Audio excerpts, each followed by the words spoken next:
ভিডিওটা আজকের ক্যাম্পেইন নিয়ে আপনারা দেখতেই পাচ্ছেন। এই ক্যাম্পেইনের মধ্যে 4টা গোলকিপার রয়েছে, যে 4টা গোলকিপারকে আমরা এর মধ্যে একটা সাইন করাইতে পারবো। তাদের স্পেশাল একটা স্কিল থাকবে, সেটা হচ্ছে জিকে ডিরেক্টিং ডিফেন্স।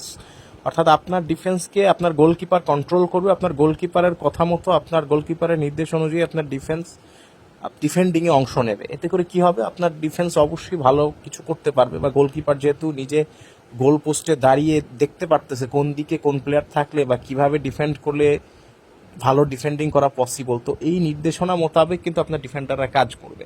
তো যাই হোক, এই পরিপ্রেক্ষিতে সামনে আরও অনেক গোলকিপার কিন্তু আসবে, কারণ এই স্কিলটা মাত্র নতুন লঞ্চ করা হলো। কিন্তু প্রাথমিকভাবে আমাদেরকে কোনো রকম 4টা জিকের মধ্যে একটা জিকে বেছে নিতে বলা হচ্ছে। আমি কোনো রকম এই জন্যই বললাম, এইসব গোলকিপারদের রেটিং খুব একটা বেশি হবে না, মোটামুটি অর্ডিনারি মানের গোলকিপার, বাট নতুন স্কিল যেহেতু আমাদেরকে ফ্রিতে দেওয়া হচ্ছে, সো একটা গোলকিপার আমরা ফ্রিতে পাবো। এবং বড় ব্যাপার হলো, এই ক্যাম্পেইন চলাকালীন সময় 200 কয়েন আমরা ফ্রিতে পাবো সামহাও। তো এটি আর কি বলার মতো ব্যাপার।